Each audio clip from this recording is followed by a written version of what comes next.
Bonjour, 20 juillet 2018, morning pour ce matin, il y a de l'actualité, notamment les indicateurs d'activité relatifs au taux de 2018.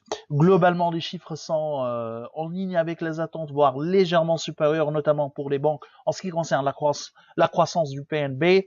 Euh, on, on reparlera après en détail.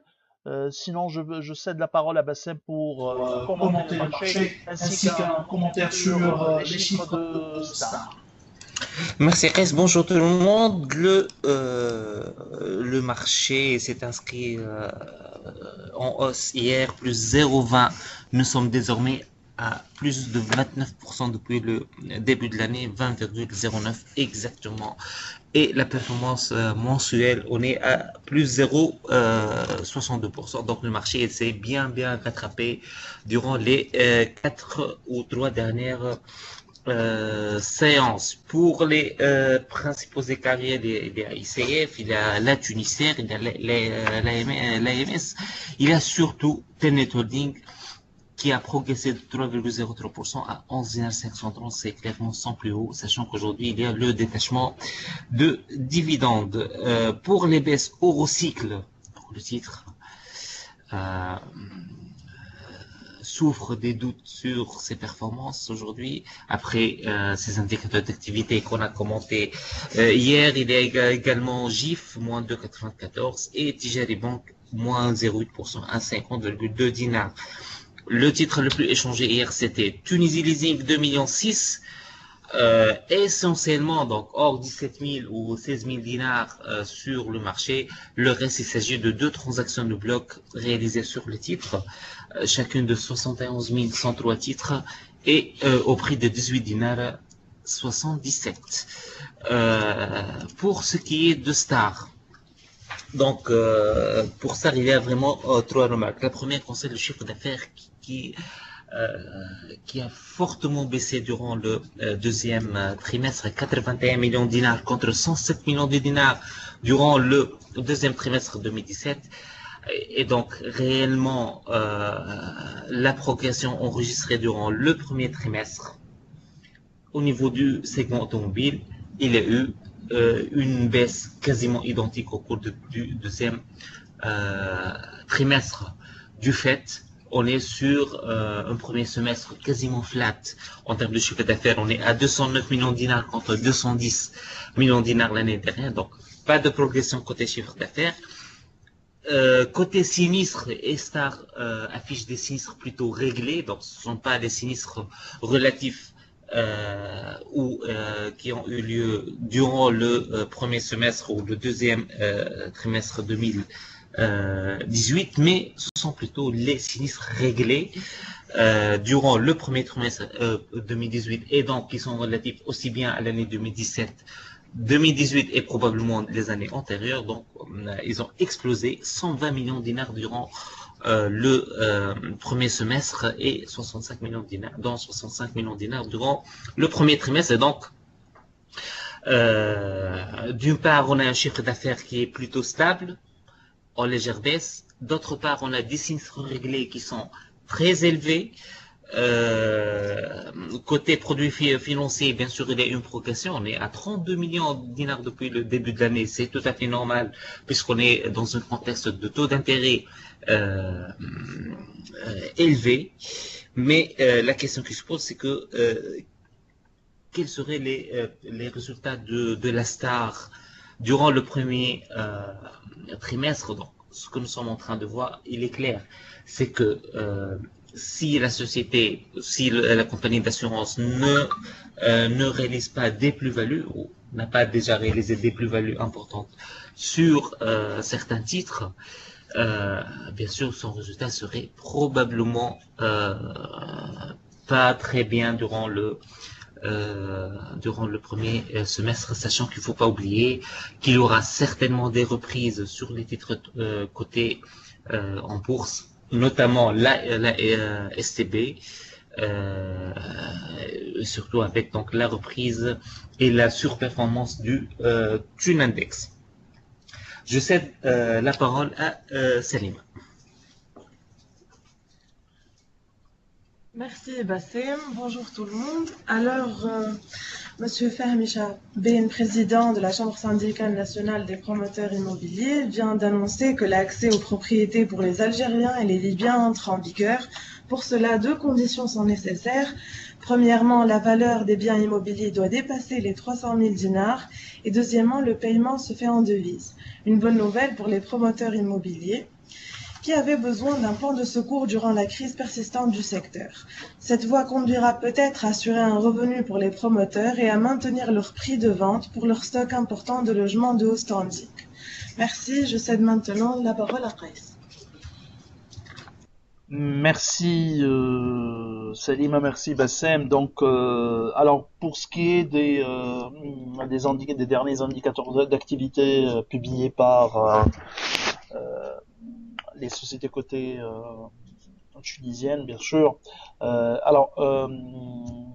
commence par CityCaz, premier concessionnaire à avoir publié ces indicateurs d'activité. Il y a eu un bon deuxième trimestre euh, qui a permis de réduire la baisse enregistrée le premier trimestre. Donc sur l'ensemble de ce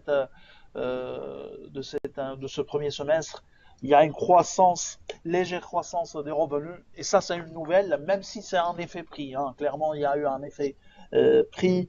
La marge également s'est améliorée, mais notre vision sur le secteur et notre opinion sur le secteur automobile, sur la croissance du secteur automobile, reste la même. Hein. Donc on est sceptique sur la croissance. Après, tout dépend de ce que l'investisseur cherche.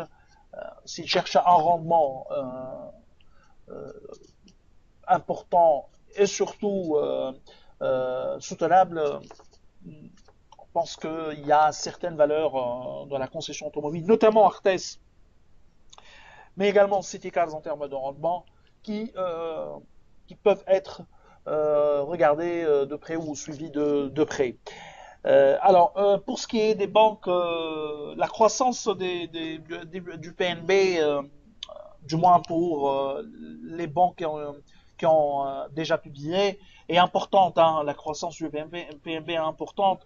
L'effet taux a dépassé nos attentes. En termes de production, rien d'exceptionnel, sauf pour Tijari Bank, qui était en retard par rapport aux autres banques du secteur durant le dernier trimestre 2017, et là où les banques tunisiennes ont fait la différence, à l'exception de Tijari Bank. Par contre, pour ce début d'année, il y a eu des bons chiffres pour ce qui est de la production. PNB record à 115 millions de dinars, je parle d'un PNB trimestriel. Donc c'est une performance tirée principalement par la marge d'intérêt, malgré le renchérissement remarquable bien sûr des ressources de la banque, même si on pense que l'effet de la hausse des taux sur le coût de ressources est décalé un peu, c'est-à-dire l'effet sur les revenus est immédiat, mais sur les ressources, c'est un effet qui sera progressif et qui va impacter progressivement le coût des ressources des banques. Bien sûr, à partir de ce deuxième semestre, les banques peuvent impacter la hausse des taux d'une manière plus importante, relativement plus importante, sur les nouveaux crédits, avec la révision des taux effectifs. Donc, pour ce qui est de la production de Tijari Bank, la banque a vu ses dépôts augmenter de 11% à 6 milliards 6, 9,3% à 5 milliards 7 pour ce qui est des crédits. Donc, elle maintient toujours un ratio dépôt sur crédit supérieur à 100%. Une des rares banques tunisiennes, 117%, ce qui est important hein, comme chiffre. Donc, les chiffres du PNB du mois sont supérieurs à nos attentes, même en termes de production. L'autre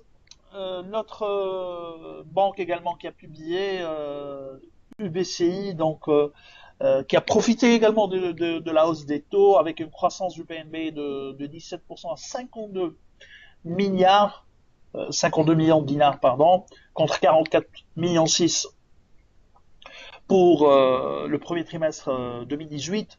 Il y a eu une augmentation également des crédits, légère augmentation à 2,7 milliards, dépôt à 2,4 milliards, coefficient d'exploitation 220 points de base qui a augmenté à 65,27%. Bien sûr, il y a l'effet de la contribution au fonds de garantie. Alors, en ce qui concerne le leasing, alors le leasing, c'est un peu le côté sombre de la hausse des taux qui se matérialise par euh, la baisse des marges des loueurs, baisse même au niveau de la production pour les loueurs tunisiens. Donc l'ATL enregistre une baisse de ses produits nets de leasing de 4,6% à 7 millions de dinars. Ça, c'est l'effet de la hausse des coûts de ressources et la rareté de la liquidité. Donc, ces chiffres d'ATL confirment notre vision prudente, même sceptique sur le secteur leasing en Tunisie. Alors, il y a OTH qui a publié des chiffres importants tirés essentiellement par l'export. Autre confirmation de la part d'une société tunisienne où on est positif grâce à l'activité export, où notre optimisme est justifié par l'effet de la dépréciation du dinar tunisien. Donc cette croissance est tirée comme à l'accoutumée par le marché export dont les ventes se sont accrues de presque 30% à 171 millions de dinars, 81,5% du chiffre d'affaires trimestriel, 77,2%. Donc la part de chiffre de l'export augmente, la contribution de l'activité export augmente dans la structure des revenus de OneTech. Donc, depuis le 1er janvier 2018, c'est-à-dire sur ce premier semestre, OneTech enregistre une hausse de 24,5% à 414 millions de dinars, qui est en ligne avec nos attentes. Alors, Siam, les revenus de la société mère ont baissé de 12,3% à 6,9 millions. Cette contre-performance a concerné aussi bien le marché local dont les revenus se sont détériorés de 5,3% à un peu plus de 5 millions de dinars que celui de l'export qui a vu ses ventes reculer de 26,8% à 1,8 million.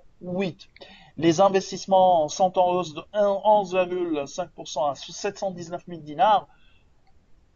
Peu de détails ont été fournis pour justifier j'ai expliqué cette dégradation de l'activité durant ce deuxième trimestre. Par contre, depuis le début de l'année, le chiffre de la société mère continue d'afficher une hausse de 14,7%, principalement liée à l'évolution des ventes dans le réseau de la distribution privée, ainsi que l'accroissement des ventes destinées à la STEG. Alors ça, Sotrapil, on a également les chiffres de Sotrapil. Alors la croissance est importante, même si elle est inférieure à nos attentes ce trimestre. On parle du trimestre, c'est légèrement inférieur à nos attentes. Donc, durant ce premier semestre 2018, les revenus de Sotrapil ont dépassé les 8 millions 28,33% de croissance, qui est un chiffre important, mais il bénéficie également de l'effet lié aux travaux au niveau du quai pétrolier au port du Rades. Donc, disons, il y a un effet de base favorable, puisque c'est depuis juillet 2017. Donc, on verra au troisième trimestre. On pense qu'il y a un effet également positif. Il y aura une croissance durant ce troisième trimestre, parce que même la quantité sera importante. Donc, et en plus, il y a un effet prix qui est actualisé chaque début d'année par Sotrapil. Donc on est sur une quantité transportée à 1 095 442 mètres cubes. Donc chiffre d'affaires à plus de 8 millions 5 de dinars. Magasin Général. Magasin Général affiche un chiffre d'affaires en hausse de 5% à 433 millions de dinars. Pour 2018, nous tablons sur une hausse de chiffre d'affaires de 3%. Donc, c'est légèrement supérieur à nos attentes. MG confirme ainsi sa stratégie d'attente en ce qui concerne les ouvertures, les nouvelles ouvertures. Il y a eu seulement un nouveau point de vente durant ce premier semestre. La marge brute demeure stable autour de 17,4%. Donc la stratégie de MG est claire, c'est la consolidation de sa marge. Au vu de ralentissement de la croissance ou de l'augmentation de la surface de vente, au vu de la détérioration du pouvoir d'achat des Tunisiens. Les charges de personnel ont augmenté de 6,9% à 36 millions 9. On est sur un ratio charge de personnel sur chiffre d'affaires à 8,52% contre 8,37% au 36 2017. Ça, c'est effet inflation des salaires. La trésorerie nette s'élève à 10 millions 8 selon les chiffres annoncés par Magasin Général. Aduia annonce la date de mise en paiement parce que la majorité de nos clients nous ont demandé cette information en ce qui concerne la mise en paiement de dividendes d'Aduia. Aduia annonce la mise en paiement de son dividende, la date de mise en paiement pour le 31 juillet 2018. Nous, sur Aduia, on reste positif. Pareil sur Unimed. On est positif également sur Unimed, d'ailleurs qui sont confirmés par les chiffres publiés, chiffre T2 2018, aussi bien par Aduia que par Unimed, où l'export revient en force pour Unimed. C'est vrai, il y a des problèmes et des difficultés pour les revenus hospitaliers, vu les difficultés de la PCT, même si on s'attend durant ce deuxième semestre à une récupération en ce qui concerne le volume d'affaires avec la pharmacie centrale et donc avec les hôpitaux.